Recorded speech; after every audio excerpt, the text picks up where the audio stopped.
One of the most requested ടോപ്പിക്കാണേ.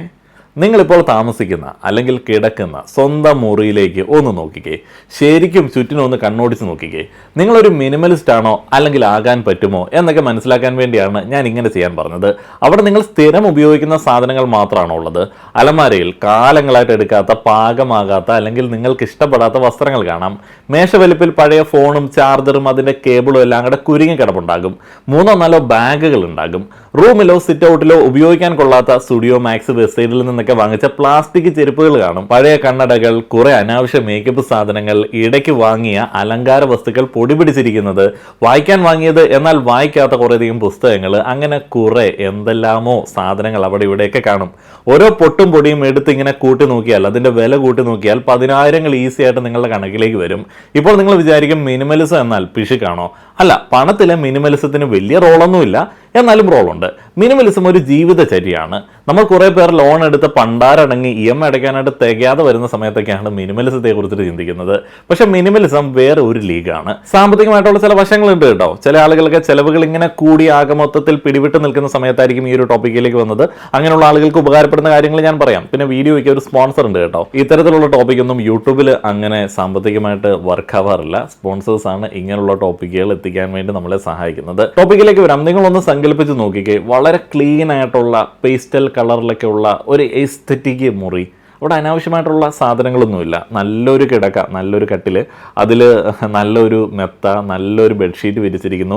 സൈഡിലൊരു bed table, അതിൽ വേണമെന്നുണ്ടെങ്കിൽ ഒരു ലാമ്പ്, ഒരു ചെറിയ വെട്ടം കിട്ടാൻ വേണ്ടിയുള്ള ലാമ്പ്. റൂമിൻ്റെ ഒരു സൈഡിൽ ഒരു അലമാര ഒതുങ്ങിയിരിക്കുന്നു. അലമാര തുറന്നാൽ ആവശ്യമുള്ള വസ്ത്രങ്ങൾ മാത്രം, അതിലധിക സാധനങ്ങളൊന്നുമില്ല. എല്ലാം നിങ്ങൾ ഉപയോഗിക്കുന്നത്. റൂമിൽ 1-2 ഫോട്ടോ ഫ്രെയിമുകളൊക്കെ ഉണ്ട്. ആ ഒരു ഫ്രെയിമുകൾക്ക് ഓരോ കഥകൾ പറയാനുണ്ട്. അനാവശ്യമായിട്ട് ഒന്നുമില്ല. വളരെ പ്ലസന്റ് ആയിട്ടുള്ള ജനലിൽ നിന്ന് നല്ല രീതിയിൽ ലൈറ്റ് അകത്തേക്ക് വരുന്ന, നല്ല കർട്ടനൊക്കെ ഇട്ടിട്ടുള്ള വിൻഡോ ഉള്ള ഒരു രസമുള്ള മുറി. മൊത്തത്തിൽ നോക്കുമ്പോൾ നല്ല ശാന്തതയും സമാധാനവും, ഒരു പ്ലസന്റ് മൂഡ്. നമ്മളിൽ പല ആളുകളെ സംബന്ധിച്ചിടത്തോളം ഇതാണ് ആധുനിക കാലത്തിലെ മിനിമലിസത്തിന്റെ സ്വപ്നം. നമ്മളിത് വല്ലാതെ ആസ്വദിക്കാറുണ്ട്. മറ്റുള്ള ആളുകളുടെ ജീവിതം കാണുന്ന സമയത്ത് ലളിതമായിട്ടുള്ള ഒരു ബാക്ക് പാക്കിൽ കൊള്ളുന്ന സാധനങ്ങളുമായിട്ട് ജീവിക്കുന്ന ആളുകളുടെ വീഡിയോസ് നമ്മൾ കാണാറുണ്ട്. തങ്ങളുടെ മുഴുവൻ വസ്ത്രങ്ങളും മറ്റുള്ള ആളുകൾക്ക് കൊടുത്ത് ചുരുക്കം ചില വസ്ത്രങ്ങളിലേക്ക്, നല്ല കംഫർട്ടബിൾ ആയിട്ടുള്ള 1-2 വസ്ത്രങ്ങളിലേക്ക് മാത്രം അവരുടെ വസ്ത്രശേഖരം ഒതുക്കിയ ആളുകളുടെ വീഡിയോസ് നമ്മൾ കാണാറുണ്ട്. പലപ്പോഴും നമ്മൾ അതിതീവ്ര മഞ്ഞ് വീഴ്ചയുള്ള സ്ഥലങ്ങളിലെ ആളുകൾ ജീവിക്കുന്ന വീഡിയോസൊക്കെ ഇരുന്ന് കണ്ട് ആസ്വദിക്കാറുണ്ട്. ഇതെല്ലാം നമ്മൾ കാണുന്നത് എന്തുകൊണ്ടാണ്? നമുക്കിതൊക്കെ കാണുമ്പോൾ ഒരു ആശ്വാസം കിട്ടുന്നത് എന്തുകൊണ്ടാണ്? നമ്മൾക്ക് ആശ്വാസം കിട്ടാനായിട്ട് അത്തരത്തിലുള്ള അനാവശ്യ അലങ്കോലങ്ങളൊന്നും ഇല്ലാത്തൊരു സാഹചര്യം വേണ്ടതുണ്ട്. എന്നാൽ നമ്മളത് മനസ്സിലാക്കുന്നില്ല. നമ്മൾ കുറേയധികം സാധനങ്ങളൊക്കെ വാങ്ങിച്ച് വീട്ടിൽ നിറച്ചിട്ട് സമാധാനം ഉണ്ടാക്കാൻ വേണ്ടി ശ്രമിച്ചുകൊണ്ടിരിക്കുകയാണ്. ഇതിനോടൊപ്പം ഉപകാരപ്പെടുന്ന മറ്റൊരു കാര്യം പറയുകയാണ്. നമ്മളിൽ പലരും പൂർണ്ണമായിട്ട് അവഗണിക്കുന്ന ഒരുതരം മെസ്സ് ഉണ്ട്, അലങ്കോലങ്ങളുണ്ട്.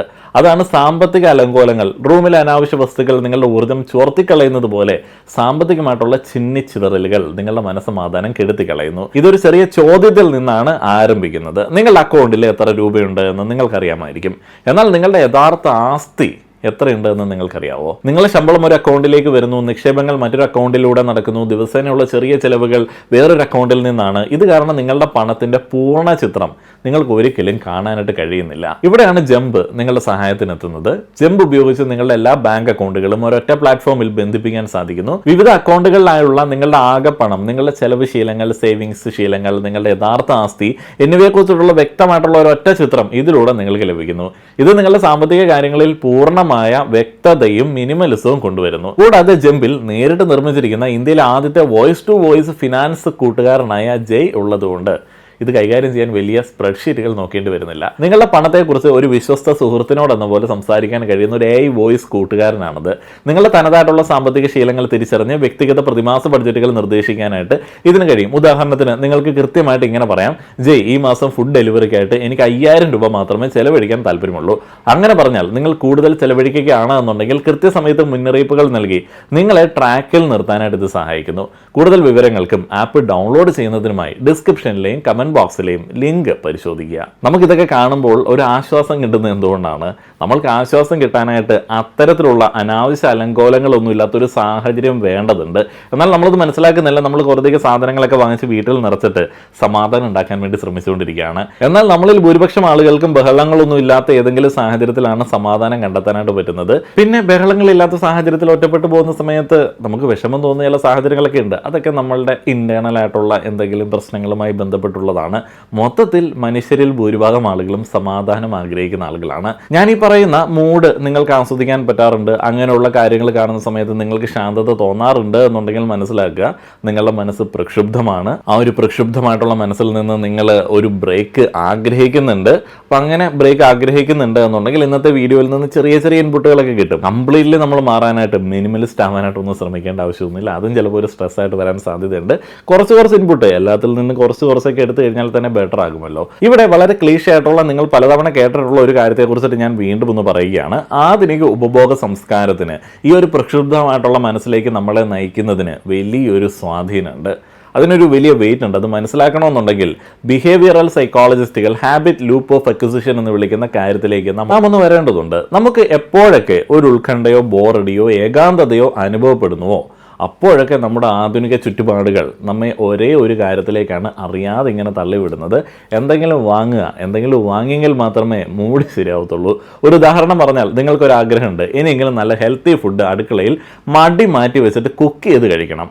ഞാൻ പറഞ്ഞ ഹാബിറ്റ് ലൂപ്പ് ഓഫ് അക്യൂസിഷനിൽ പെട്ടുപോയിട്ടുള്ള ഒരു മനുഷ്യനാണ് എന്നുണ്ടെങ്കിൽ അടുക്കളയിലേക്ക് നോക്കുമ്പോൾ പാത്രങ്ങളോ ചില ഉപകരണങ്ങളോ അത്യാവശ്യമായിട്ട് നിങ്ങൾക്ക് വാങ്ങേണ്ടതായിട്ട് തോന്നും. എന്നാലേ കുക്കിംഗ് നടക്കത്തുള്ളൂ എന്ന് നിങ്ങളങ്ങ് വിചാരിക്കും. ഉടനെ തന്നെ നമ്മൾ പരസ്യങ്ങൾക്കിടയിലൂടെ ഇന്റർനെറ്റ് ഷോപ്പിംഗ് ആപ്പുകളിലൂടെ വെറുതെ സ്ക്രോൾ ചെയ്യും. മനസ്സിന് താൽക്കാലിക ആശ്വാസം കിട്ടാൻ വേണ്ടി നമ്മൾ അറിയാതെ കാർട്ടിലേക്ക് സാധനങ്ങൾ ആഡ് ചെയ്യും, ചിലതൊക്കെ ഓർഡർ ചെയ്യും. ഒടുവിൽ നമുക്ക് ആ ഒരു ആശ്വാസം കിട്ടും. ഓർഡർ ഡെലിവറി ആകുമെന്നുള്ള പ്രതീക്ഷയിൽ അതിനുശേഷം നമുക്ക് ഹെൽത്തി ഫുഡ് കഴിക്കാമെന്നുള്ള മൂഡിൽ വളരെ സന്തോഷമായിട്ട് ആശ്വാസത്തോടെ കുറച്ച് ദിവസങ്ങൾ അങ്ങ് തള്ളി നീക്കും. എന്നാൽ അടുത്തതായിട്ട് എന്ത് സംഭവിക്കും? ഈ ഓർഡർ വീട്ടിലെത്തും, നമ്മളത് പൊട്ടിച്ചു നോക്കും. ആ ഒരു സന്തോഷം കൃത്യം 12 മിനിറ്റ് നീണ്ടു നിൽക്കുന്നു. പിന്നെ അത്ര തന്നെ ആ സാധനം മറ്റുള്ള പഴയ സാധനങ്ങൾക്കൊപ്പം ഒരു മൂലയിൽ കിടക്കും. എന്നാൽ ഉള്ളിലെ ആ ശൂന്യത അതേപോലെ തുടരുകയും ചെയ്യും. ഉറപ്പായിട്ടും നിങ്ങളിൽ കുറേയധികം ആളുകൾ ഇങ്ങനെ ഹെൽത്തി ഡയറ്റ് പ്ലാൻ ചെയ്തിട്ട് ഒത്തിരിയധികം സാധനങ്ങൾ പല തവണ വാങ്ങി കൂട്ടിയിട്ടുണ്ടാകും. ഉറപ്പാണ് നിങ്ങളുടെ പ്ലാൻ വർക്കാവില്ല. ഓൺലൈനിൽ ഓർഡർ ചെയ്ത സാധനം വരാൻ വേണ്ടി ചെയ്യേണ്ടുന്ന കാര്യങ്ങൾ മാറ്റിവെക്കുന്ന, പിന്നീട് ആ ഒരു കാര്യങ്ങളെക്കുറിച്ച് മറന്നു തന്നെ പോകുന്ന വലിയൊരു സമൂഹമാണ് നമ്മൾ. ഇനി അടുത്തൊരു സിറ്റുവേഷൻ നോക്കാം. ഇന്ന് കുറേ ജങ്ക് ഫുഡ് കഴിച്ചു, ഭയങ്കര നിരാശ. നാളെ തൊട്ട് ഡയറ്റാണ് നമ്മൾ വിചാരിക്കുകയാണ്. ഇപ്പോൾ വയറ് നിറഞ്ഞ് ഓവറായിട്ട് നിൽക്കുകയാണ്. എന്നാലും ഓൺലൈനിൽ പോയി നാളത്തെ ഡയറ്റ് ഫുഡിനെ കുറിച്ചിട്ട് നമ്മൾ നോക്കും, ഓർഡർ ചെയ്യും, അല്ലെങ്കിൽ പ്ലാൻ ഇടും. നേരിട്ടോ അല്ലാതെയോ കുറേ വാങ്ങിക്കൂട്ടും. സാധനം വീട്ടിലെത്തി ഒരു നേരം കഴിക്കും, അല്ലെങ്കിൽ 2 നേരം കഴിക്കും, പിന്നീടും പഴയപടി തന്നെ. ഇതൊരു ലൂപ്പാണ്. നമ്മളിൽ പല ആളുകളും ഇതിൽ പെട്ടിട്ടുണ്ട്. പെൺകുട്ടികളിൽ ചില ആളുകളെ കണ്ടിട്ടില്ലേ, എന്നും ഡ്രസ്സ് വാങ്ങും. പക്ഷെ ഒരു വിവാഹക്ഷണം വന്നാൽ, ഒരു ടൂർ പ്ലാൻ ചെയ്താൽ പിന്നെ നാഗവല്ലിയായിട്ട് മാറും. ചോദിച്ചാൽ അയോഗ്യ നായ എന്നൊക്കെ വിളിച്ചിട്ട് കഴുത്തിന് പിടിക്കും ആളുകളെ. അവർക്ക് ഏതെങ്കിലും ഒരു പരിപാടിക്ക് ഇടാനായിട്ട് എത്ര ഡ്രസ്സ് ഉണ്ടെങ്കിലും ആ ഒരു പരിപാടി ഇടാനായിട്ട് ഡ്രസ്സ് ഉണ്ടാവില്ല. യഥാർത്ഥ മിനിമലിസം നിങ്ങൾ പ്രാക്ടീസ് ചെയ്താൽ ഈ ലൂപ്പിൽ നിന്ന് എസ്കേപ്പ് അടിക്കാം. ഈ വീഡിയോ മുഴുവൻ കേട്ടാൽ കുറച്ച് ഡിസിപ്ലിൻ എങ്കിലും ഉണ്ടാകും കേട്ടോ. ഞാൻ ആദ്യം പറഞ്ഞതുപോലെ ഷോപ്പിംഗ് നടത്തി രക്ഷപ്പെടാൻ നോക്കുന്നതിന് പകരം ആ ഒരു എനിക്കത് വേണമെന്നുള്ള ഒരു അസ്വസ്ഥതയെ കൈകാര്യം ചെയ്യാനായിട്ട് ഈ പഠനം നമ്മളെ പഠിപ്പിക്കും. അതുറപ്പാണ്. ഒരു നിമിഷത്തേക്ക് നമുക്ക് സത്യസന്ധമായിട്ട് ചിന്തിക്കാം. നമ്മളിൽ എത്ര പേർ ഇത് പരീക്ഷിച്ച് നോക്കിയിട്ടുണ്ട്? പഴയ അലമാരകളെ ക്ലീൻ ചെയ്തതുകൊണ്ട് മാത്രം നമ്മുടെ മാനസിക സമ്മർദ്ദം കുറഞ്ഞോ? ഇല്ല. നാം പഴയ വസ്ത്രങ്ങൾ കുറേയൊക്കെ ഡൊണേറ്റ് ചെയ്തു, ഒരു പുതിയ മിനിമലിസ്റ്റ് കോഫി ടേബിൾ വാങ്ങിയിട്ടുണ്ടാകും, അല്ലെങ്കിൽ ഒരു മിനിമലിസ്റ്റ് ഷെൽഫ് വാങ്ങിയിട്ടുണ്ടാകും. എന്നാലും നമ്മൾ രാത്രി 2 മണിക്ക് പോലും ഉറങ്ങാൻ കഴിയാതെ ഉത്കണ്ഠയോടെ കിടക്കുകയാണ്. ആകെ ടെൻഷൻ. നമ്മളിൽ പല ആളുകൾക്കും വാങ്ങാനുള്ള സാധനങ്ങളുടെ ഒരു വലിയ ലിസ്റ്റ് എന്ന് പറഞ്ഞാൽ ഒരു 10 വർഷത്തിനുള്ളിൽ വാങ്ങാനുള്ള സാധനങ്ങളുടെ ഒരു വലിയ ലിസ്റ്റ് കൺമുമ്പിൽ ഇങ്ങനെ കിടപ്പുണ്ടാകും. വാങ്ങിയവയുടെ ബാധ്യത തീർന്നിട്ടുണ്ടാവില്ല. പക്ഷെ ഇതുകൂടി വാങ്ങിയില്ലെങ്കിൽ ശരിയാകില്ല എന്ന് മനസ്സിന് വല്ലാത്തൊരു പിടിവാശിയായിരിക്കും. എന്തുകൊണ്ടാണ് ഇങ്ങനെ സംഭവിക്കുന്നത്? മനസ്സ് പ്രക്ഷുബ്ധമായതുകൊണ്ടാണ്. നിങ്ങൾക്ക് യഥാർത്ഥത്തിൽ എന്താണ് വേണ്ടത് എന്നുള്ളതിനെ കുറിച്ചിട്ട് നിങ്ങൾക്ക് ധാരണയില്ല. നിങ്ങൾ പുറത്തു നിന്നുള്ള കുറേയധികം ഇൻഫ്ലുവൻസുകളുടെ അടിസ്ഥാനത്തിൽ നിങ്ങൾക്ക് എന്താണ് വേണ്ടത് എന്ന് തീരുമാനിച്ചു വെച്ചിരിക്കുകയാണ്. ശബ്ദങ്ങളാണ്. ആ ശബ്ദങ്ങൾ ഇങ്ങനെ അറിഞ്ഞുകൊണ്ട് നമ്മുടെ ചുറ്റിനുമുള്ള ആളുകൾ ഇങ്ങനെ ക്രിയേറ്റ് ചെയ്യുന്നതാണ് കച്ചവടത്തിന് വേണ്ടി. അത് നമ്മളെ എഫക്ട് ചെയ്യുന്നുണ്ട്. നമുക്ക് വ്യക്തമായിട്ടുള്ള തീരുമാനങ്ങൾ എടുക്കാനായിട്ട് പറ്റുന്നില്ല. നമ്മൾ പലപ്പോഴും കരുതുന്നത് മിനിമലിസം എന്നാൽ കുറഞ്ഞ വസ്തുക്കൾ കൈവശം വയ്ക്കുക മാത്രമാണെന്നാണ്. അലമാരകൾ വെടിപ്പാക്കുക, അനാവശ്യമായിട്ടുള്ള സാധനങ്ങൾ വാങ്ങാതിരിക്കുക, ഒഴിഞ്ഞ സ്ഥലങ്ങൾ ധാരാളമുള്ളിടത്ത് ജീവിക്കുക എന്നതൊക്കെ. എന്നാൽ യഥാർത്ഥ മിനിമലിസം ഭൗതിക വസ്തുക്കൾക്കപ്പുറത്തേക്ക് വളരെയധികം ആഴത്തിലുള്ളതാണ്. നിങ്ങളുടെ ജീവിതത്തിന് യഥാർത്ഥ മൂല്യം നൽകുന്ന കാര്യങ്ങളിൽ ശ്രദ്ധ കേന്ദ്രീകരിക്കാൻ കഴിയുന്ന തരത്തിൽ അനാവശ്യമായിട്ടുള്ള ബഹളങ്ങളെ ഒഴിവാക്കുക എന്നതാണ് അത് റിയൽ ആയിട്ട്. യഥാർത്ഥ മിനിമലിസത്തിന്റെ സത്ത മനസ്സിലാക്കാൻ പതിവ് പോലെ നിങ്ങൾക്ക് ബോറടിക്കാതിരിക്കാൻ 2 ക്യാരക്ടറുകളെ പ്ലേസ് ചെയ്യുകയാണ്. തിരക്കേറിയ ഒരു നഗരത്തിൽ ജീവിക്കുന്ന അമൃത, ആനന്ദ് എന്നീ 2 കഥാപാത്രങ്ങളെ നമുക്ക് നോക്കാം. ആധുനിക വിജയത്തിന്റെ എല്ലാ ഫോർമുലകളും അമൃത സ്വന്തമാക്കിയതായിട്ട് നമുക്ക് പുറമേ തോന്നും. ട്രെൻഡിങ് ആയിട്ടുള്ള ഫർണിച്ചറുകൾ വീട്ടിലുണ്ട്, സ്മാർട്ട് ഹോം ഉപകരണങ്ങളുണ്ട്, കസ്റ്റം ചെയ്തെടുത്ത വസ്ത്ര റാക്കറ്റുകളുണ്ട്, ഫ്യൂച്ചറിൽ വായിക്കുമെന്ന് കരുതി കൂട്ടിയിട്ടിരിക്കുന്ന പുസ്തകങ്ങൾ, അടുക്കി വെച്ചിരിക്കുന്ന പുസ്തകങ്ങൾ, അങ്ങനെയൊക്കെ മൊത്തത്തിൽ മനോഹരമായിട്ട് അലങ്കരിച്ച വിശാലമായിട്ടുള്ള ഒരു ഫ്ലാറ്റിലാണ് അവൾ താമസിക്കുന്നത്. അവളുടെ ഫോണിൽ 3 വ്യത്യസ്ത ഫുഡ് ഡെലിവറി ആപ്പുകളും 4 ഷോപ്പിംഗ് അക്കൗണ്ടുകളും 5 വ്യത്യസ്ത ഫിനാൻഷ്യൽ ആപ്പുകളുണ്ട്. പഴയ ജോലികളിലെ 2 ശമ്പള അക്കൗണ്ടുകളുണ്ട്, ഒരു മ്യൂച്വൽ ഫണ്ട് പ്ലാറ്റ്ഫോം ഉണ്ട്, ഒരു സ്റ്റോക്ക് ട്രേഡിംഗ് ആപ്പ് ഉണ്ട്, കൂടാതെ ദിവസേനയുള്ള യാത്രകൾക്കായിട്ട് ഉപയോഗിക്കുന്ന ഒരു ഡിജിറ്റൽ വാലറ്റും ഉണ്ട്. എന്നാൽ ഇതിൽ നിന്ന് തികച്ചും വ്യത്യസ്തമായിട്ട് കുറച്ചുകൂടെ ചെറിയൊരു ഫ്ലാറ്റിലാണ് ആനന്ദ് താമസിക്കുന്നത്. അവൻ തനിക്ക് ആവശ്യമുള്ളവ മാത്രം വെച്ച് വളരെ ലളിതമായിട്ടുള്ള ജീവിതമാണ് നയിക്കുന്നത്. എന്നാൽ 3 വർഷം മുൻപ് ആനന്ദിന്റെ അവസ്ഥയും അമൃതയുടേതുപോലെ തന്നെയായിരുന്നു. കടങ്ങളിൽ മുങ്ങി, തനിക്ക് ഇഷ്ടപ്പെടാത്ത ഒരു ജോലി കഷ്ടപ്പെട്ട് ചെയ്ത്, താല്പര്യമില്ലാത്ത ഒരു ജീവിത രീതി മുന്നോട്ടേക്ക് ഇങ്ങനെ കഷ്ടപ്പെട്ട് കൊണ്ടുപോയി ഓരോ ദിവസവും വലിയൊരു ഭാരത്തോടെയാണ് അവൻ അന്ന് ഉണർന്നിരുന്നത്, ഉറങ്ങിയിരുന്നത്. തനിക്ക് ചുറ്റുമുള്ള വസ്തുക്കൾ തന്നെ അടിമയാക്കുന്നു എന്ന് തിരിച്ചറിഞ്ഞ നിമിഷമാണ് ആനന്ദിന്റെ ജീവിതത്തിലെ വഴിത്തിരിവ്. ഓരോ വസ്തുവും സബ്സ്ക്രിപ്ഷനും സാമ്പത്തിക അക്കൗണ്ടും നമ്മുടെ മാനസിക ഊർജ്ജത്തെ വരിഞ്ഞു മുറക്കുന്ന ഒരു നങ്കൂരമാണ് എന്നുള്ളത് അവൻ കൃത്യമായിട്ട് മനസ്സിലാക്കി. അതെല്ലാം നമുക്ക് ഉള്ളൊരു ലോക്കാണ്. എന്നാൽ അമൃതയാകട്ടെ ഇപ്പോഴും സാധനങ്ങൾ കൂട്ടി വെക്കുന്ന ആ ഒരു കുരുകൽ തന്നെയായിരുന്നു. തൻ്റെ ഫ്ലാറ്റിന് നല്ലൊരു മോഡേൺ ലുക്ക് ഉള്ളതുകൊണ്ട് താനൊരു മിനിമലിസ്റ്റ് ആണെന്നാണ് അവൾ കരുതിയിരുന്നത്. പക്ഷേ ഒരു ദിവസം 12 മണിക്കൂർ നീണ്ട കഠിനമായിട്ടുള്ള ജോലിക്ക് ശേഷം അമൃത തൻ്റെ വില കൂടിയ വെൽവെറ്റ് സോഫയിലിരുന്ന് പ്രകാശിക്കുന്ന ഫോൺ സ്ക്രീനിലേക്ക് നോക്കിയപ്പോൾ അവൾക്ക് വലിയൊരു മാനസിക തകർച്ചയുണ്ടായി. അവളുടെ ഫോണിൽ 3 വ്യത്യസ്ത ബാങ്ക് അക്കൗണ്ടുകളുടെ അലേർട്ടുകൾ വന്നുകൊണ്ടിരിക്കുകയാണ്. ഒന്ന് അവൾ മറന്നുപോയ ഒരു ഓട്ടോ ഡെബിറ്റ് സബ്സ്ക്രിപ്ഷനെ കുറിച്ചിട്ടുള്ളതായിരുന്നു. മറ്റൊന്ന് പെട്ടെന്ന് കണ്ടെത്താൻ കഴിയാത്ത ഒരു ക്രെഡിറ്റ് കാർഡ് ബില്ലിനെ കുറിച്ചിട്ടുള്ളതായിരുന്നു. ഇന്ന് ധാരാളം ക്രെഡിറ്റ് കാർഡുകളൊക്കെ ഉപയോഗിക്കുന്ന ആളുകളുണ്ട്. അങ്ങനെയുള്ള ആളുകൾക്കൊക്കെ റിലേറ്റ് ചെയ്യാനായിട്ട് പറ്റും. 3ാമത്തേത് കഴിഞ്ഞ 6 മാസമായിട്ട് തൊടാത്ത ഒരു അക്കൗണ്ടിലെ മിനിമം ബാലൻസിനെ കുറിച്ചിട്ടുള്ള മുന്നറിയിപ്പായിരുന്നു. തനിക്ക് ധാരാളം സാധനങ്ങൾ വീട്ടിലുണ്ട് എന്നുണ്ടെങ്കിലും തൻ്റെ യഥാർത്ഥ സാമ്പത്തിക സ്ഥിതി എന്താണ് എന്ന് അവൾക്ക് യാതൊരു ധാരണയുമില്ലെന്ന് അവൾക്ക് മനസ്സിലായി. അവൾ സാധനങ്ങൾ കൊണ്ട് സമ്പന്നയായിരുന്നു, പക്ഷേ മനസമാധാനത്തിന്റെ കാര്യത്തിൽ അവൾ വളരെയധികം ദരിദ്രയായിരുന്നു. പല ആളുകൾക്കും വളരെ വൈകി വരുന്ന ഒരു തിരിച്ചറിവാണിത്. പക്ഷേ നിങ്ങളുടെ കയ്യിൽ നിന്ന് പോയി കഴിഞ്ഞാൽ പിന്നീട് ആ ഒരു മിസ്സിൽ നിന്ന് രക്ഷപ്പെടാനായിട്ട് ഒത്തിരിയധികം വർഷങ്ങൾ എടുത്തേക്കും. ഈ ക്രെഡിറ്റ് കാർഡ് ട്രാപ്പിലൊക്കെ പെട്ടുപോയിട്ടുള്ള ഈ 5-10 ക്രെഡിറ്റ് കാർഡിന്റെ റോളിങ്ങിലൊക്കെ പെട്ടുപോയിട്ട് അതിൽ നിന്ന് കരകയറി വന്നിട്ടുള്ള ആളുകളുണ്ടെന്നുണ്ടെങ്കിൽ കമന്റ് ചെയ്യണേ. നിങ്ങൾ കടന്നു പോയിട്ടുള്ള ആ ഒരു മെസ്സ്. യഥാർത്ഥ മിനിമലിസം എന്താണെന്ന് മനസ്സിലാക്കണമെങ്കിൽ സോഷ്യൽ മീഡിയ നിങ്ങളോട് പറഞ്ഞ മിനിമലിസത്തിന്റെ തിയറി എല്ലാം അങ്ങോട്ട് മറന്നു കളയണേ. ഇൻസ്റ്റഗ്രാമിലും യൂട്യൂബിലും മിനിമലിസം എന്നാൽ ഉയർന്ന നിലവാരമുള്ള ഒരു എസ്തെറ്റിക് അപ്രോച്ച് ആയിട്ട് മൊത്തത്തിൽ മാറിയിട്ടുണ്ട്. അവിടെ മൊത്തത്തിൽ പേസ്റ്റൽ കളറാണ്. റൂമിൽ പേസ്റ്റൽ ഷെയ്ഡ്സ്, ഷെൽഫിന് പേസ്റ്റൽ ഷെയ്ഡ്സ്, ഡ്രസ്സിന് പേസ്റ്റൽ ഷെയ്ഡ്സ്, അങ്ങനെയുള്ള കുറേയധികം പരിപാടികൾ. വളരെ സിമ്പിൾ എന്ന് തോന്നിക്കുന്ന വളരെ വില കൂടിയ കുറേയധികം വാച്ചുകളോ അങ്ങനെയുള്ള സാധനങ്ങളോ, വളരെ സെലക്റ്റഡ് ആയിട്ടുള്ള ഡിസൈനർ ബ്രാൻഡുകളുടെ ചില വസ്ത്രങ്ങൾ, കോട്ടൺ, ലീനൻ, അങ്ങനെയുള്ള കുറേയധികം സാധനങ്ങൾ. ഇപ്പോൾ വീട്ടിലാണെന്നുണ്ടെങ്കിൽ ടീക്ക് വുഡ് മൂഡിലുള്ള കുറേയധികം ഫർണിച്ചറുകൾ, അതിൻ്റെ എഡ്ജസ് ഇങ്ങനെ കർവ് ചെയ്ത് വെച്ചിരിക്കുന്നു, ഇങ്ങനെ വളഞ്ഞിരിക്കുന്ന എഡ്ജസ്. ഇപ്പോൾ മറ്റേ ഷാർപ്പായിട്ടുള്ള എഡ്ജസ് ഒന്നുമില്ല. സിമ്പിളാക്കാൻ വേണ്ടി, മിനിമലാക്കാൻ വേണ്ടി ഒത്തിരിയധികം പണം മാക്സിമം സ്പെൻഡ് ചെയ്യേണ്ടുന്ന കുറേയധികം മിനിമലിസത്തിൻ്റെ കാഴ്ചകൾ അവിടെ നമുക്ക് കാണാനായിട്ട് പറ്റും. ഞാൻ ഈ പറഞ്ഞുണ്ടല്ലോ, ഇപ്പം നിങ്ങൾ കേട്ട മിനിമലിസത്തിൻ്റെ സംഭവം അതൊരു ടേസ്റ്റാണ്. നിങ്ങൾക്ക് ആ ഒരു ടേസ്റ്റ് ഉണ്ട് എന്നുണ്ടെങ്കിൽ നല്ലതാണ്. അത് നല്ല ക്ലാസി ആയിട്ടുള്ള ഒരു എലഗൻറ്റ് പരിപാടിയാണ്. പക്ഷേ ഇത് മിനിമലിസം അല്ല. Minimal colour, minimal design, minimal objects അതൊരു ഡിസൈൻ രീതി മാത്രമാണ്. പക്ഷെ അതിന് മിനിമലിസമായിട്ട് ഒരു ബന്ധവുമില്ല. ഈ മിനിമലിസത്തിൻ്റെ തെറ്റായിട്ടുള്ള ധാരണ കൊണ്ട് നമ്മൾ കളറുകളെ വല്ലാതെ വെറുക്കുന്നുണ്ട്. ഒത്തിരി കളറുകളുള്ള ഡ്രസ്സുകൾ, ഒത്തിരി കളറുകളുള്ള എന്തെങ്കിലും ഡിസൈനൊക്കെ കണ്ടു കഴിഞ്ഞാൽ അതിന് നമ്മൾ എന്തോ വളരെ മോശമായിട്ടുള്ള രീതിയിൽ ഡിസ്ക്രിമിനേറ്റ് ചെയ്ത് കളയാറുണ്ട്. ശരിക്കും പറഞ്ഞു കഴിഞ്ഞാൽ കളറിൻ്റെ മിനിമലിസം എന്നൊക്കെ പറയുന്നത് ഓരോ കാലഘട്ടത്തിൽ ഓരോ ടേസ്റ്റാണ്. പക്ഷെ കളറുകൾക്ക് എപ്പോഴും ആ ഒരു ഭംഗിയുണ്ട്. ഈ പറയുന്ന എസ്തെറ്റിക് പരിപാടിക്ക് മിനിമലിസമായിട്ട് യാതൊരു ബന്ധവുമില്ല.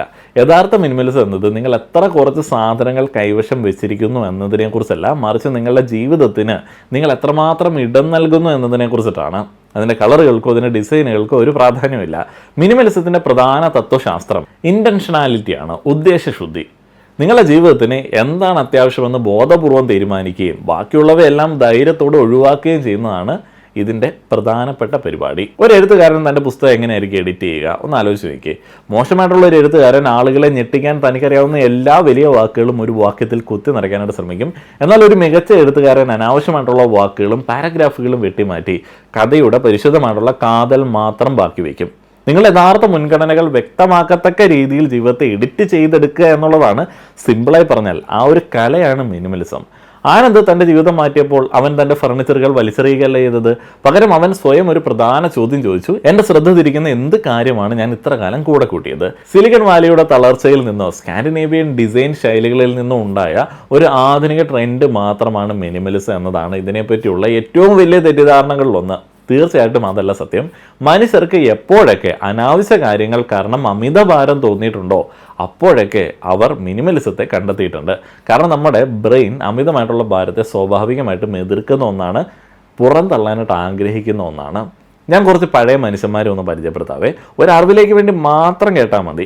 ഇക്കാലത്ത് അത് പ്രായോഗികമൊന്നുമല്ല. ഇന്നത്തെ പ്രായോഗിക തലത്തിലേക്കൊക്കെ വരുന്ന സമയത്ത് ഒന്ന് അറിഞ്ഞു വെക്കുന്നത് നല്ലതാണ്. BC 4-ാം നൂറ്റാണ്ടിലെ ഗ്രീസിലേക്ക് തിരിഞ്ഞു നോക്കിയാൽ നിങ്ങൾക്ക് ഡയോജനസ് ഓഫ് സിനോപ്പ് എന്ന തത്വചിന്തകനെ കാണാം.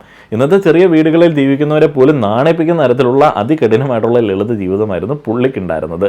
ഏതൻസിലെ തെരുവിൽ വലിയൊരു മൺഭരണിയിലാണ് അദ്ദേഹം കഴിഞ്ഞിരുന്നത്. ഒരു മേലങ്കി, ഒരു വടി, വെള്ളം കുടിക്കാനും ഭക്ഷണം കഴിക്കാനുള്ള ചെറിയൊരു പാത്രം എന്നിവ മാത്രമായിരുന്നു അദ്ദേഹത്തിന് ആകെയുള്ള സമ്പാദ്യം. ഒരു ചെറിയ കുട്ടി കൈക്കുമ്പിളിൽ വെള്ളം കുടിക്കുന്നത് കണ്ടപ്പോൾ അദ്ദേഹം തൻ്റെ ചെറിയ പാത്രം കൂടെ വലിച്ചെറിഞ്ഞു.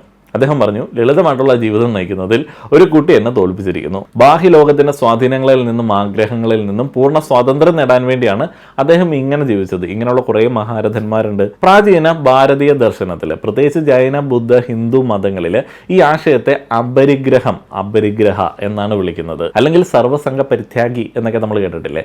അതായത് ഒന്നിനോടും ചേർന്ന് നിൽക്കാതിരിക്കുക. ഉദാഹരണത്തിന്, ഇന്ന് നിങ്ങൾക്ക് ഫോൺ ഇല്ലാതെ പറ്റത്തില്ല. ഫോൺ കയ്യിലുണ്ടെങ്കിൽ എന്ത് വേണം? അത് ചാർജ് ചെയ്യാനായിട്ടുള്ള പണം വേണം, അത് ചാർജ് ചെയ്യാൻ ചാർജർ, കറണ്ട് കയറ്റാനായിട്ടുള്ള ചാർജർ വേണം, അതിന്റെ കേബിൾ വേണം, ഹെഡ്സെറ്റ് വേണം, അങ്ങനെയുള്ള കുറേയധികം സംഭവങ്ങൾ വേണം. ഒന്നിനോട് ചേർന്ന് ഇങ്ങനെ കുറേയധികം നെറ്റ്വർക്ക് ആയിട്ട് വരികയാണ്. ഇങ്ങനെ 100 സാധനങ്ങൾ നിങ്ങൾ കയ്യിലുണ്ട് എന്നുണ്ടെങ്കിൽ എത്രത്തോളം നിങ്ങൾ എല്ലാ കാര്യങ്ങളുമായിട്ട് അറ്റാച്ച്ഡ് ആണ്? സർവ്വസംഘ പരിത്യാഗിക്ക് ഇങ്ങനെയുള്ള അറ്റാച്ച്മെന്റുകളൊന്നുമില്ല. എളുപ്പമുണ്ടല്ലോ അല്ലേ? ബന്ധങ്ങളും വസ്തുക്കളും സ്ഥലവും എല്ലാം ഒരു ലോക്കാണ് കേട്ടോ. നമ്മളൊരു സ്ഥലത്ത് താമസിക്കുന്ന, ഒരു വീട് വയ്ക്കുന്ന എല്ലാം ഒരു ലോക്കാണ്. പക്ഷെ നമ്മൾ ആ പറയുന്ന ചില ലോക്കുകളെയൊക്കെ അങ്ങോട്ട് മൈൻഡ് ചെയ്യുന്നില്ല.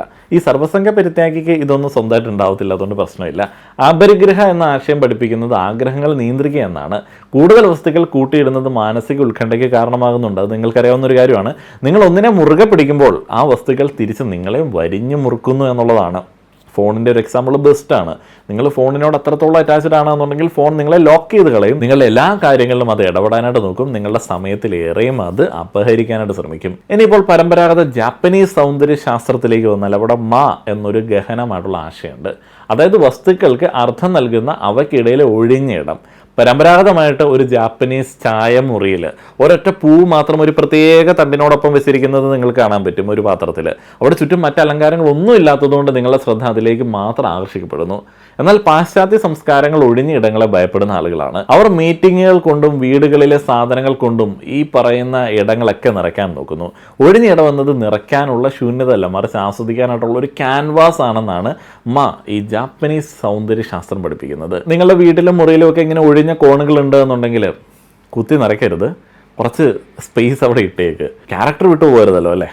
ആനന്ദ് തൻ്റെ യാത്രക്കിടയിൽ ഒരു സെൻ ഗാർഡൻ സന്ദർശിച്ചപ്പോൾ ഈ സങ്കല്പം പൂർണ്ണമായിട്ട് മനസ്സിലാക്കി. തൻ്റെ ജീവിതം അനാവശ്യ തിരക്കുകൾ കൊണ്ടും വാങ്ങിക്കൂട്ടിയ സാധനങ്ങൾ കൊണ്ടും നിറച്ചു വെക്കേണ്ടതല്ല എന്ന് അയാൾ കൃത്യമായിട്ട് തിരിച്ചറിഞ്ഞു. അമൃത കൈപ്പേറിയ അനുഭവങ്ങളിലൂടെ പഠിച്ചെടുത്തതുപോലെ അനാവശ്യ വസ്തുക്കളുടെ മറഞ്ഞിരിക്കുന്ന വിലയെക്കുറിച്ചിട്ട് നമുക്കൊന്ന് മനസ്സിലാക്കേണ്ടതുണ്ട്.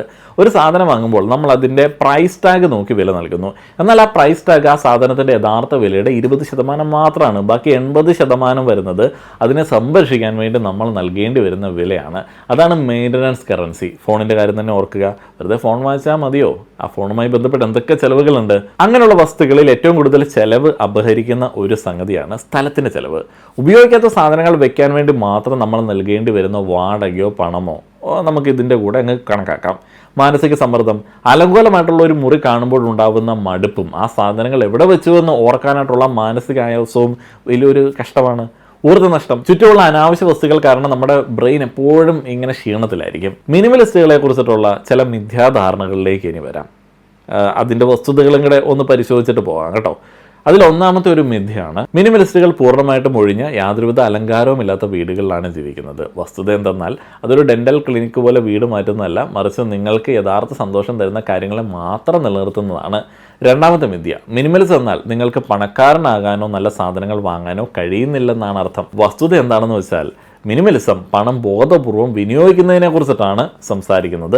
അതായത് റോഡിൽ കാണുന്ന വില കുറഞ്ഞ ചവറുകൾ വാങ്ങി കൂട്ടുന്നതിന് പകരം അത്യാവശ്യമുള്ള കാര്യങ്ങൾക്ക് വേണ്ടി മാത്രം പണം ചെലവഴിക്കുന്ന രീതി. ഇനി മറ്റൊരു മിഥ്യാധാരണയാണ് മിനിമലിസം എന്നത് ഒറ്റ തവണ കൊണ്ട് തീരുന്ന ഒരു പ്രൊജക്റ്റാണ്. അല്ല, പല്ല് തേക്കുന്നത് പോലെ എല്ലാ ദിവസവും അത് തുടർച്ചയായിട്ട് നമ്മൾ ചെയ്യേണ്ടുന്ന ഒരു ശീലമാണ്. ഇനി നമുക്ക് ആ ക്യാരക്ടറുകളൊന്ന് ബന്ധപ്പെടുത്തണ്ടേ. ഒരു ദിവസം ഉച്ചയ്ക്ക് അമൃത അടുത്തുള്ള ഒരു കോഫി ഷോപ്പിൽ വെച്ച് ആനന്ദിനെ യാദർച്ഛികമായിട്ട് കണ്ടുമുട്ടി. അവർ കോളേജിലെ പഴയ സുഹൃത്തുക്കളായിരുന്നു. എന്നാൽ വർഷങ്ങൾ കഴിഞ്ഞപ്പോൾ അവരുടെ ജീവിത വഴികൾ പൂർണ്ണമായിട്ടും മാറിപ്പോയിരുന്നു. അമൃതയെ കണ്ടാൽ വല്ലാത്ത ക്ഷീണം തോന്നും. അവൾ തൻ്റെ ഫോണിലെ വിവിധ ആപ്പുകളിൽ നിന്നുള്ള നോട്ടിഫിക്കേഷൻ ഇങ്ങനെ നോക്കിക്കൊണ്ട് പരിഭ്രാന്തിയായിട്ട് വിരലുകൾ കൊണ്ട് മേശപ്പുറത്ത് ഇങ്ങനെ കൊട്ടിക്കൊണ്ടിരിക്കുകയാണ്, കാലൊക്കെ ഇങ്ങനെ ആട്ടിക്കൊണ്ടിരിക്കുകയാണ്. എന്നാൽ ഇതിൽ നിന്നും തികച്ചും വ്യത്യസ്തമായിട്ട് ആനന്ദ് വളരെ ശാന്തനും സന്തോഷവാനുമായിരുന്നു. ഒരു കപ്പ് ഗ്രീൻ ടീ കുടിക്കുന്നതിനിടയിൽ അമൃത തൻ്റെ മനസ്സിലുള്ള വിഷമങ്ങളെല്ലാം ആനന്ദിനോട് പറഞ്ഞു. തൻ്റെ തിരക്കേറിയ ജീവിതത്തെക്കുറിച്ചിട്ടും ജോലിയുടെ ഭാരത്തെക്കുറിച്ചും താൻ ഈ ആധുനിക വിജയത്തിൻ്റെ കെണിയിൽ പെട്ടുപോയതിനെക്കുറിച്ചിട്ടും അവളിങ്ങനെ ഓപ്പണായിട്ടങ്ങ് പറഞ്ഞു. പുള്ളിക്കാരി പറഞ്ഞു, ഞാനെല്ലാം ചെയ്തു നോക്കി ആനന്ദ്. അവൾ സങ്കടത്തോടെ ഇങ്ങനെ പറഞ്ഞു, ഞാൻ എൻ്റെ അലമാര മൊത്തത്തിൽ ക്ലീൻ ചെയ്തു, എൻ്റെ പകുതി വസ്ത്രങ്ങൾ ഡൊണേറ്റ് ചെയ്തു, ഒരു മിനിമലിസ്റ്റ് ഡെസ്ക് സെറ്റപ്പൊക്കെ മൊത്തത്തിൽ മാറ്റി ഓഫീസിലും വീട്ടിലുമൊക്കെ. എൻ്റെ കൺമുമ്പ് ഇപ്പോൾ അധികം അലങ്കോലങ്ങളൊന്നുമില്ല, പക്ഷേ എൻ്റെ മനസ്സിൽ ഈ പിരിമുറുക്കം മാത്രം മാറുന്നില്ല. ഞാൻ ഉള്ളിൽ വളരെ ദാരിദ്ര്യത്തിലും അസ്വസ്ഥതയിലുമാണ്. ആനന്ദ് ചെറുപുഞ്ചിരിയോടെ അവളെ നോക്കി പറഞ്ഞു, അമൃത, നീ നിൻ്റെ മുറി ക്ലീൻ ചെയ്തിട്ടുണ്ടാകും, പക്ഷേ നിൻ്റെ ഡിജിറ്റൽ ജീവിതത്തിൻ്റെ അവസ്ഥ എന്താണ്? നിൻ്റെ മനസ്സ് നിറയെ അനാവശ്യ ചിന്തകളും ലക്ഷ്യങ്ങളുമല്ലേ? അങ്ങനെയെങ്കിൽ എങ്ങനെ സമാധാനം കിട്ടും? ഞാൻ പറഞ്ഞ ഷോപ്പിങ്ങിൻ്റെ ലിസ്റ്റ്. അമൃത ആശയക്കുഴപ്പത്തോടെ ഇങ്ങനെ ചോദിച്ചു. അതുകൊണ്ട് എന്താണ് ഉദ്ദേശിക്കുന്നത്? തൻ്റെ ജീവിതത്തിൽ വന്ന ആ ഒരു തിരിച്ചറിവിനെ കുറിച്ചിട്ട് ആനന്ദ് അവൾക്ക് കൃത്യമായിട്ട് വിവരിച്ചു കൊടുത്തു. നാം ശ്രദ്ധിക്കാതെ പോകുന്ന ആ അദൃശ്യമായിട്ടുള്ള മാനസിക അലങ്കോലങ്ങളെക്കുറിച്ചിട്ട്, നമ്മുടെ മനസ്സമാധാനം കെടുത്തിക്കളയുന്ന അനാവശ്യ ആഗ്രഹങ്ങളെക്കുറിച്ചും തിരക്കുകളെക്കുറിച്ചിട്ടും അവൻ ഇങ്ങനെ പറഞ്ഞു കൊടുത്തു. ഞാൻ വീഡിയോയിൽ പലതവണയായിട്ട് പറഞ്ഞ കാര്യങ്ങളൊക്കെ ഉണ്ടല്ലോ. മൺഭരണിയിൽ കഴിഞ്ഞ ഡയോജനിസിനെ കുറിച്ചായാലും സെനേക്കയുടെ ചിന്തകളെക്കുറിച്ചായാലും അല്ലെങ്കിൽ അമൃതയുടെയും ആനന്ദിൻ്റെയും ജീവിതത്തിലൂടെ നാം കണ്ടതുപോലെ അനാവശ്യങ്ങളുടെ കെണിയിൽ നിന്ന് രക്ഷപ്പെട്ടതിനെക്കുറിച്ചായാലും സന്ദേശം ഒന്ന് തന്നെയാണ്. അത്യാവശ്യമില്ലാത്തവയെ ഒഴിവാക്കി പരമപ്രധാനമായവയ്ക്ക് ഇടം നൽകുക. യഥാർത്ഥ മിനിമലിസം എന്നത് സാധനങ്ങൾ കുറയ്ക്കുന്നത് മാത്രമല്ല, ഇതൊരു മാനസിക വിപ്ലവമാണ്. ചുറ്റുമുള്ള ബഹളങ്ങളിൽ നിന്ന് മനസ്സിനെ വേർപെടുത്തി തനിക്ക് ആവശ്യമുള്ളത് മാത്രം കണ്ടെത്തി തിരിച്ചറിഞ്ഞ് ജീവിക്കുക എന്നുള്ളതാണ്. ഇത് പരിശീലിക്കാനായിട്ട് ചില്ലറ വഴികൾ വേണമെങ്കിൽ ഞാനൊന്ന് പറഞ്ഞുതരാം.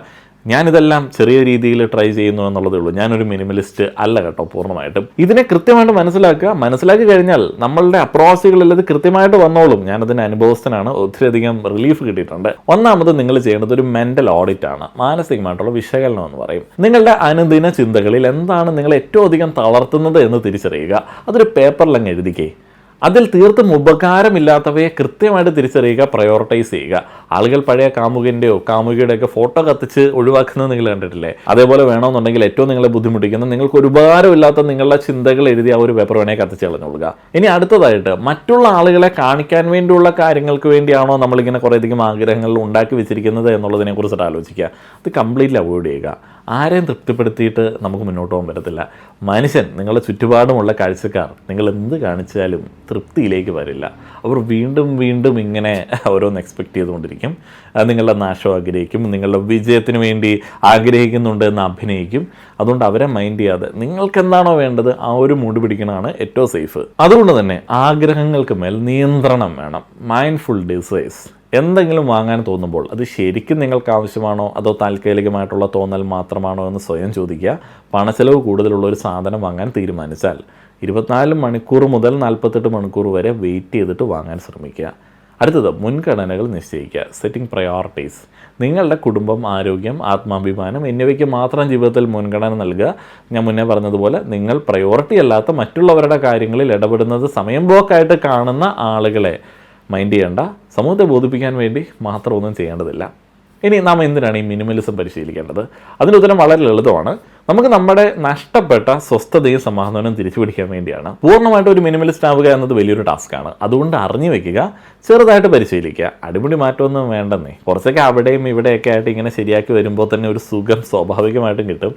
ഞാൻ ആ ഒരു സുഖമൊക്കെ അനുഭവിച്ച് തുടങ്ങിയിട്ടുണ്ട്. നല്ല രസമുണ്ട്. നിങ്ങളുടെ ചുറ്റുമുള്ള അനാവശ്യ സാധനങ്ങളുടെ അലങ്കോലങ്ങൾ അങ്ങ് മൊത്തത്തിൽ ഒഴിവാക്കി നിങ്ങളുടെ ഡിജിറ്റൽ സ്പേസുകൾ ക്ലിയർ ആക്കി കഴിയുമ്പോൾ തന്നെ കുറേ ആശ്വാസം കിട്ടും. വീഡിയോ അവസാനിപ്പിക്കുമ്പോൾ ഞാൻ നിങ്ങളോടൊരു കാര്യം പറയുകയാണ്. നിങ്ങളുടെ മനസ്സിൽ അല്ലെങ്കിൽ നിങ്ങളുടെ ജീവിതത്തിൽ ഏറ്റവും കൂടുതൽ നിങ്ങളെ അസ്വസ്ഥതപ്പെടുത്തുന്ന ആ ഒരു കാര്യം എന്താണ്? അത് മാറ്റാൻ വേണ്ടി നിങ്ങളിപ്പോൾ ആലോചിച്ച് ഒരു വഴി കണ്ടുപിടിച്ചിട്ടുണ്ടാകും. അതെന്താണ്? താല്പര്യമുണ്ടെങ്കിൽ കമൻറ്റ് ചെയ്യുക. ഓർക്കുക, യഥാർത്ഥ മിനിമലിസം എന്നാൽ കുറഞ്ഞ വസ്തുക്കളുമായിട്ട് ജീവിക്കുക എന്നത് മാത്രമല്ല, നിങ്ങളുടെ പണത്തെ നിങ്ങളുടെ ജീവിത ലക്ഷ്യങ്ങളുമായിട്ട് കൂടുതൽ കഠിനമായിട്ട് പ്രവർത്തിപ്പിക്കുക എന്നതുകൂടിയാണ്. നിങ്ങളുടെ പണം വെറുതെ ഒരിടത്ത് കിടന്ന് നശിച്ചു പോകാൻ അനുവദിക്കരുത്. ജമ്പിലൂടെ നിങ്ങളുടെ പണത്തിന് മികച്ച ഒരു തുടക്കം നൽകുക. ജമ്പിൽ വെറും 100 രൂപ മുതൽ ഡിജിറ്റൽ ഗോൾഡ് വാങ്ങി ആരോഗ്യകരമായിട്ടുള്ള സമ്പാദ്യശീലങ്ങൾ നിങ്ങൾക്ക് ഇന്ന് തന്നെ ആരംഭിക്കാം. നിങ്ങളുടെ സാമ്പത്തിക കാര്യങ്ങളുടെ നിയന്ത്രണം ഇന്ന് തന്നെ ഏറ്റെടുക്കൂ. iOS-ലും ആൻഡ്രോയിഡിലും ജമ്പ് ഡൗൺലോഡ് ചെയ്യാനായിട്ടും ജെയ്യോടൊപ്പം സംസാരിച്ച് തുടങ്ങാനുമായിട്ട് താഴെയുള്ള ഡിസ്ക്രിപ്ഷനിലെയും കമന്റ് ബോക്സിലെയും ലിങ്ക് ക്ലിക്ക് ചെയ്യുക. കൂടുതൽ ടിപ്പുകൾക്കായിട്ട് ഇൻസ്റ്റഗ്രാമിൽ @lets.jump ഫോളോ ചെയ്യാനായിട്ട് മറക്കരുത്. വീഡിയോ കണ്ട എല്ലാ ആളുകൾക്ക് നന്ദി. ഉറപ്പായിട്ടും വീഡിയോ ഷെയർ ചെയ്യുക, കമന്റ് ചെയ്യുക, ഹൈപ്പ് ചെയ്യുക, സബ്സ്ക്രൈബ് ചെയ്യുക. നന്ദി.